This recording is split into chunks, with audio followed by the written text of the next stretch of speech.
Hello students, last క్లాస్లో height of the tower formula derive చేసాము. కైనెమాటికల్ equations of motion base చేసుకుని height of the టవర్ని derive చేసాం. So దాని మీద రిలేటెడ్ ప్రాబ్లం ఒకసారి చూడండి.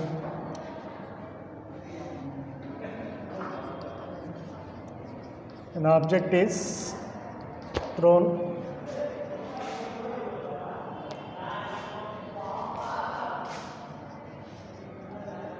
vertically with velocity 10 meter per second. With velocity 10 meter per second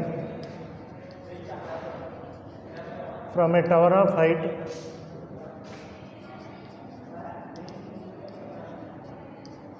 40 meters. 40 meters, then find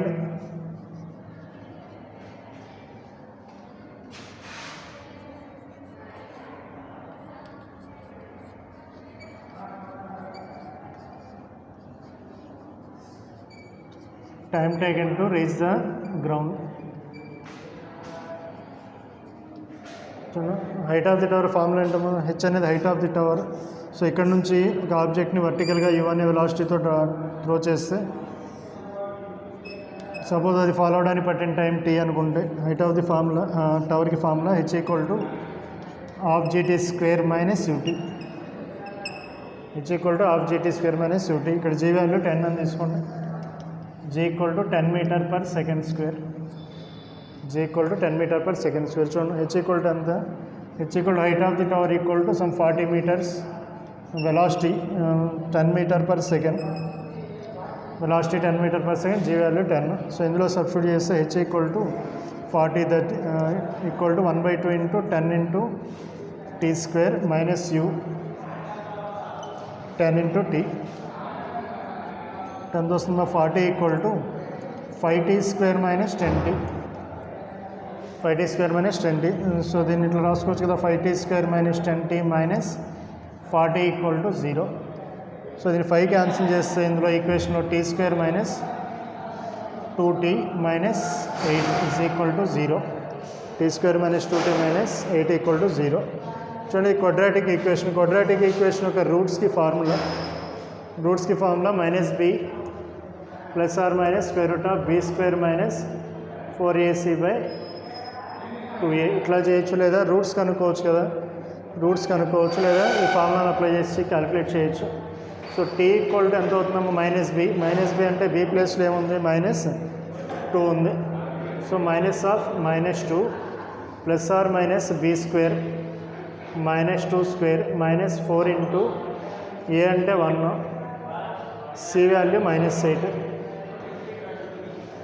divided by 2 into 1 ఎంత వస్తుంది చూడండి. That equal to 2 plus or minus square root of ఇక్కడ ఎంత? ఇక్కడ 4 ప్లస్ 4 ఇంటూ 8 32 ప్లస్ 32 కదా వచ్చేది. 4 ఇంటూ ఇక్కడ minus అంటే 32 plus 4 that equal to square root of 36 by 2. అంటే రూట్స్ ఏమవుతాయి? స్క్వేర్ రూట్ ఆఫ్ 36 అంటే ఇట్లా రాసుకోవచ్చు కదా, 2 ప్లస్ ఆర్ మైనస్ 6 బై 2. అంటే 2 ప్లస్ 6 బై 2, 2 మైనస్ 6 బై 2. అంటే ఫైనల్గా వచ్చేది ఎంత? 2 ప్లస్ 6 బై 2, ఇంకోటేమో 2 మైనస్ 6 బై 2 వస్తుంది టైంకి ఈక్వేషన్స్. సో ఏ వాల్యూ తీసుకుంటాం? పాజిటివ్ వాల్యూ తీసుకుంటాం కాబట్టి ఈ వాల్యూ తీసుకుంటే 8/2 దట్ ఈక్వల్ టు 4 సెకండ్స్ అవుతుంది. ఈ విధంగా క్యాలిక్యులేట్ చేస్తాము. టైం క్యాలిక్యులేట్ చేయమంటే ఇచ్చినటువంటి ఈక్వేషన్ క్వాడ్రాటిక్ ఫామ్లో వస్తుంది. ఆ క్వాడ్రాటిక్ ఫామ్లో వచ్చినప్పుడు నీకు రూట్స్ కనుక్కోవడానికి ఫార్ములా యూస్ చేయొచ్చు, లేదా జనరల్గా మ్యాథమెటిక్స్లో చేస్తారు కదా రూట్స్ కనుక్కోవడానికి జనరల్ మోడల్. సో అట్లా చేస్తాం. సో టైం క్యాలిక్యులేట్ చేయడానికి ప్రొసీజర్ ఇది. నోట్ చేయను.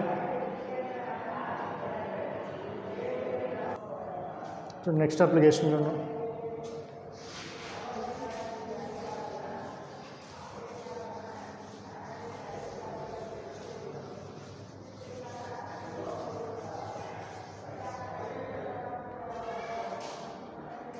Next application,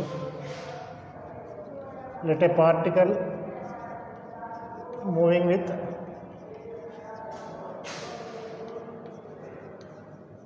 constant acceleration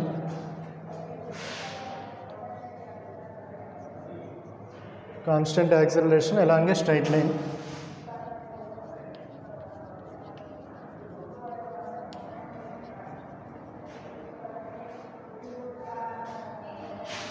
let v1 and v2 be the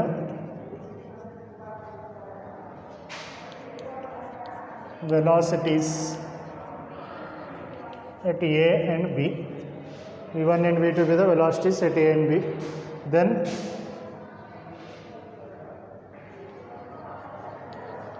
velocity at midpoint ఏంటి ఒకసారి చూడండి అప్లికేషన్ ఏం క్యాలిక్యులేట్ చేయమన్నారు చూడండి ఒకసారి ఫార్ములా డెరివేషను. ఇక్కడ ఇచ్చిన డేటా ఏంటంటే పార్టికల్ కాన్స్టెంట్ యాక్సలరేషన్తో మూవ్ అవుతుంది, యూనిఫామ్ యాక్సలరేషన్తో మూవ్ అవుతుంది, అంటే స్ట్రైట్ లైన్ అలాగే స్ట్రైట్ లైన్. ఇట్లా మూవ్ అయ్యేటప్పుడు ఏ అండ్ బి అనే టూ పాయింట్స్ ఎక్కడో చోట కన్సిడర్ చేసుకోండి. ఇక్కడ ఏ అనే పాయింట్, ఇక్కడ బి అనే పాయింట్. అది మూవ్ అయ్యేటటువంటి పాత్లోనే 2 పాయింట్స్ కన్సిడర్ చేసుకున్నాం, ఏ అండ్ బి. ఏ దగ్గరేమో వెలాసిటీ v1 ఉంది, యాక్సలరేట్ అవుతుంది కాబట్టి వెలాసిటీ చేంజ్ అవుతుంది. ఇక్కడ ఉన్నటువంటి పాత్ వెలాసిటీ v2. ఈ టోటల్ సపోజ్ ఈ టోటల్ లెంత్ ఆఫ్ ది పాత్ని ఎస్ అనుకోండి, ఈ టోటల్ పాత్ లెంత్ని ఎస్. సో ఇప్పుడు ఈ పాత్లో ఎగ్జాక్ట్గా ఏబీకి మధ్యలో ఒక మిడ్ పాయింట్ని కన్సిడర్ చేసుకుంటే ఇక్కడ వెలాసిటీ ఎంత ఉంటుందో క్యాలిక్యులేట్ చేయమన్నాడు.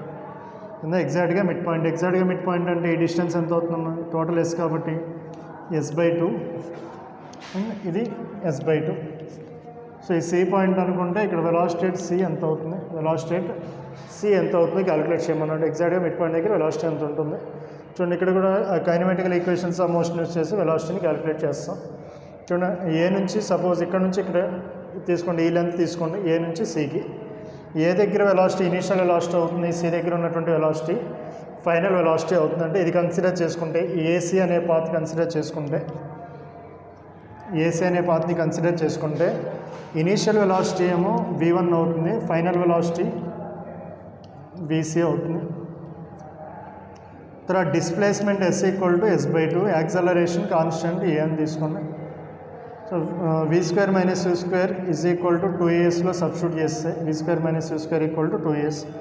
v² అంటే ఎంత మా ఫైనల్ వెలాసిటీ, vc² - u² అంటే v1² = 2a ఇంటూ s అంటే ఎంత s/2, అంటే డిస్ప్లేస్మెంట్ అంతా s/2. సో ఇది క్యాన్సిల్ అయితే vc² - v1² = a into s. ఆ తర్వాత నెక్స్ట్ ఈ పాత్ని కన్సిడర్ చేసుకోండి, బీసీ అనే పాత్ని కన్సిడర్ చేస్తే బి నుంచి సికి వెళ్తుంది. అంటే సి దగ్గర ఉన్నటువంటి వెలాసిటీ ఇనీషియల్ వెలాసిటీ అవుతుంది. So initial velocity = vc, B దగ్గర ఉన్నటువంటి వెలాసిటీ ఫైనల్ వెలాసిటీ అవుతుంది, ఫైనల్ వెలాసిటీ = v2. ఇక్కడ యాక్సలరేషన్ కాన్స్టెంట్ అన్నాడు కాబట్టి ఇందాక ఎంత అయితే యాక్సలరేషన్ ఉందో అంతే యాక్సలరేషన్. సో నెక్స్ట్ డిస్ప్లేస్మెంట్ ఇక్కడ నుంచి ఇక్కడ వచ్చేసినటువంటి డిస్ప్లేస్మెంట్ s = s/2. దీన్ని కూడా v² - u² = 2as ఫార్ములాలో సబ్స్టిట్యూట్ చేస్తే చూడండి ఎంత వస్తుంది, v² అంటే v2² మైనస్ u అంటే initial velocity vc² = 2a into s/2. So ఎంత వస్తుందమ్మా, v2² మైనస్ vc² = as. దీన్ని సెకండ్ ఈక్వేషన్ అనుకోండి, దీన్ని ఫస్ట్ ఈక్వేషన్ అనుకోండి. ఇఫ్ 1 and 2 ఈక్వేషన్ అబ్జర్వ్ చేస్తే రెండు ఏఎస్ యొక్క వాల్యూస్ కదా, యాక్సలరేషన్ ఇంటూ డిస్ప్లేస్మెంట్, అక్కడ కూడా acceleration displacement. So from 1 and 2 ఏమని రాయొచ్చు, ఫ్రమ్ 1 and 2 ఈక్వల్ చేసుకోవచ్చు కదా, ఈక్వల్ టు ఇటు పక్కన ఉన్నాయి vc² - v1² = v2² - vc². So vc² ఇటు తీసుకొస్తే ఎంత వస్తుంది, vc² + vc² v1 అటు తీసుకెళ్తే ప్లస్ అవుతుంది, v1² + v2² అవుతుంది. సో 2vc² = v1² + v2², లేదా vc² = v1² + v2²/2, లేదా vc = ఎంత వస్తుందో √v1² + v2²/2 వస్తుంది. Then mid point of A and B అంటే ఎంత వచ్చింది ఫార్ములా, దాని నుంచి vc = ఎంత వస్తుంది, vc = √v1² + v2²/2. ఇది దేని ఫార్ములా మీద ఎగ్జాక్ట్గా అట్ మిడ్ పాయింట్ దగ్గర ఎంత వెలాసిటీ ఉంటుంది, రెండు పాయింట్స్ దగ్గర వెలాసిటీ తెలిస్తే, ఈ రెండు పాయింట్స్ దగ్గర వెలాసిటీ తెలిస్తే ఎగ్జాక్ట్గా మిడ్ పాయింట్ దగ్గర ఎంత వెలాసిటీ ఉంటుంది అనే దాని formula vc = v1 square plus square root of v1 square plus v2 square by 2 note చేయండి.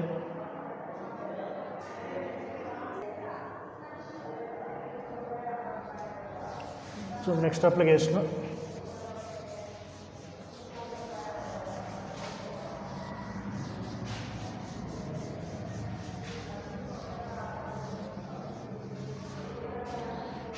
నెక్స్ట్ అప్లికేషన్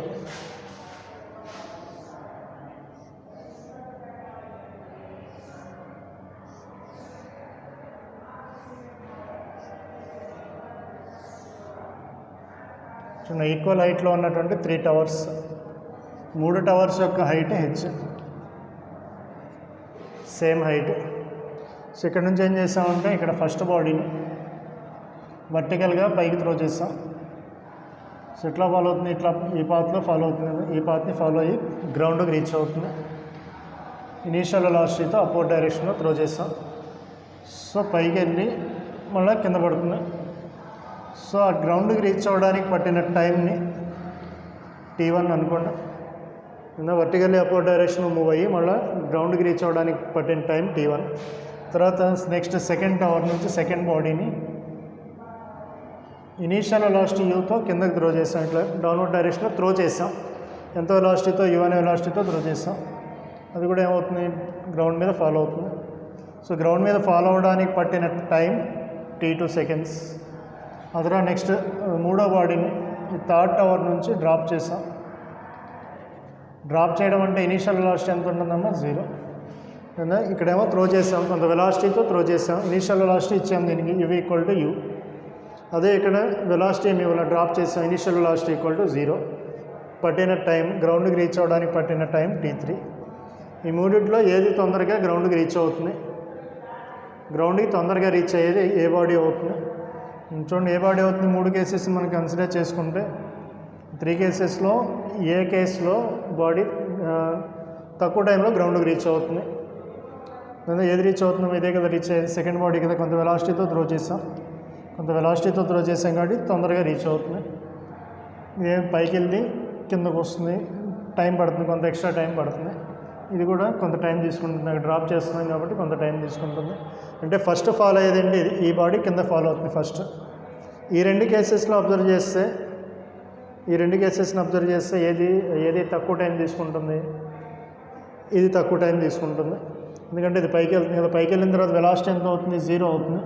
అంటే 0 వెలాసిటీతో స్టార్ట్ అవుతుంది, 0 వెలాసిటీతో స్టార్ట్ అవుతుంది. ఇది కూడా 0 వెలాసిటీతోనే స్టార్ట్ అయింది. సో 0 వెలాసిటీతో స్టార్ట్ అయ్యి ఇదేమో ఇక్కడ నుంచి స్టార్ట్ అయితే ఇది ఇక్కడ నుంచే స్టార్ట్ అయింది కాబట్టి ఇది తొందరగా రీచ్ అవుతుంది. ఇది ఫైనల్గా రీచ్ అయ్యేది ఈ బాడీ అవుతుంది. చూడండి ఇక్కడ క్యాలిక్యులేషన్ చూడండి. ఇక్కడ ఈ రెండింటిని కంపేర్ చేసుకుంటే ఎక్స్ట్రా టైం దీనికి కదా పట్టేది. ఏది ఎక్కువ, t1 ఎక్కువ, t2 ఎక్కువ, t1 ఎక్కువ. సో ఎక్స్ట్రా టైం అంటే t2 - t1 అంతేనా ఎక్స్ట్రా టైం. ఈ రెండు కేసెస్లో ఈ రెండు కేసెస్ని కన్సిడర్ చేసుకుంటే ఎక్స్ట్రా టైం t2 - t1 ఎంత అవుతుంది, ఎక్స్ట్రా టైం ఎంత అవుతుంది. దానిగా ఇది తొందరగా రీచ్ అవుతుందన్నా ఇది కొంత టైం పడుతుంది అన్నాం. ఎంత ఎక్స్ట్రా టైం పడుతుంది, ఎంత ఎక్కువ టైం తీసుకుంటుంది. చూడండి ఇక్కడ అబ్జర్వ్ చేస్తే ఇనీషియల్ వెలాసిటీ u, ఇక్కడ కూడా ఇనీషియల్ వెలాసిటీ u. ఇది ఏమవుతుంది, పైకి వెళ్తుంది. పైకి వెళ్ళి సపోజ్ ఇదే పాయింట్కి వస్తుంది కదా, ఈ పాయింట్ నుంచి ఇక ఫాలో అయ్యేది, ఈ పాత్ని ఇక ఫాలో అయ్యేది. ఇట్లా వెళ్ళి మళ్ళీ అదే పాయింట్కి వచ్చినప్పుడు ఇక్కడ వెలాసిటీ ఎంత ఉంటుంది, ప్రీవియస్ క్లాసెస్లో చెప్పుకున్నాం. బాడీని పైకి త్రో చేసినప్పుడు ఒక పర్టికులర్ పాయింట్ దగ్గర ఎంతైతే వెలాసిటీ ఉంటుందో రివర్స్ డైరెక్షన్లో గ్రౌండ్కి రీచ్ అయ్యేటప్పుడు అదే పాయింట్ దగ్గర అంతే వెలాసిటీ ఉంటుంది. సో వెలాసిటీ అయితే పర్టికులర్ పాయింట్ ఈజ్ కాన్స్టెంట్ కాబట్టి డౌన్వర్డ్ డైరెక్షన్ ఇక్కడ అంత వెలాసిటీ ఉంటుంది. ఇక్కడ కూడా u అనే వెలాసిటీనే డౌన్వర్డ్ డైరెక్షన్లో ఉంటుంది, u అనే వెలాసిటీనే ఉంటుంది. ఇప్పుడు ఈ రెండు కేసెస్ అబ్జర్వ్ చేస్తే ఈ పాయింట్ దగ్గర వెలాసిటీ u, ఈ పాయింట్ దగ్గర వెలాసిటీ u. అంటే ఇక్కడ నుంచి ఇక్కడ రావడానికి ఎంత టైం తీసుకుంటుందో ఇక్కడ నుంచి ఇక్కడ రావడానికి కూడా అంతే టైం. ఈ టైమ్స్ కాన్స్టెంట్ అవుతున్నాయి. ఇక్కడ వెలాసిటీ సేమ్, ఇక్కడ కూడా వెలాసిటీ సేమ్. ఇది కవర్ చేయవలసినటువంటి డిస్టెన్స్ h, ఇక్కడ కూడా కవర్ చేయాల్సినటువంటి distance h. So same velocity same distance కాబట్టి టైం కూడా సేమ్. కాబట్టి ఎక్స్ట్రా టైం ఎక్కడ తీసుకుంటుందంటే ఈ పాత్ ఫాలో అవడానికి ఎక్స్ట్రా టైం తీసుకుంటుంది. ఈ పాత్ ఫాలో అవడానికి పట్టే టైమే ఎక్స్ట్రా టైం అవుతుంది. చూడండి ఆ ఎక్స్ట్రా టైంని t2 - t1 అని రాయొచ్చు. t2 - t1 that equal to ఎంత రాస్తామంటే చూడండి, మీకు టైమ్ ఆఫ్ ఫ్లైట్ అంటే చెప్పుకున్నాం. Time of flight time of flight అంటే గ్రౌండ్ నుంచి త్రో చేస్తే మళ్ళీ అదే పాయింట్కి రీచ్ అవ్వడానికి పట్టే టైం. సో ఈ పాత్ని అబ్జర్వ్ చేస్తే ఇక్కడ కూడా సేమ్ అదే పాత్ కాబట్టి ఇక్కడ యూజ్ చేసిన ఫార్ములా ఇక్కడ యూజ్ చేయొచ్చు. ఎందుకు ఇక్కడ మనం యూ అనే వెలాసిటీతో త్రో చేస్తాం, గ్రౌండ్కి వచ్చినప్పుడు కూడా అంతే కదా వెలాసిటీ ఉండేది. అంతే వెలాసిటీ ఉన్నప్పుడు మనం time of flight T equal ఎంత రాస్తాం, టీ ఈక్వల్ టు 2u/g అని డిరైవ్ చేసుకున్నాం. ఇదే కేసు కదా ఇక్కడ ఉంది. సో కాబట్టి ఆ ఎక్స్ట్రా టైం T2 - T1ని 2u/g అని రాయొచ్చు, 2u/g. సో దాని నుంచి velocity of projection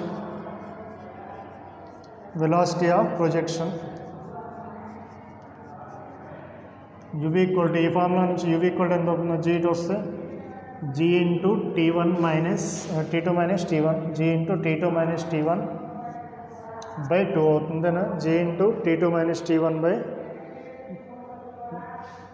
extra time అంటే ఏదమ్మా, ఎక్స్ట్రా టైం అంటే నీకు పట్టే టైం ఇది ఎక్కువ కదా, T1 - T2 రాస్తాం. ఏది ఎక్కువ టైం, ఇది ఎక్కువ టైం కాబట్టి T1 - T2 రాయాలి.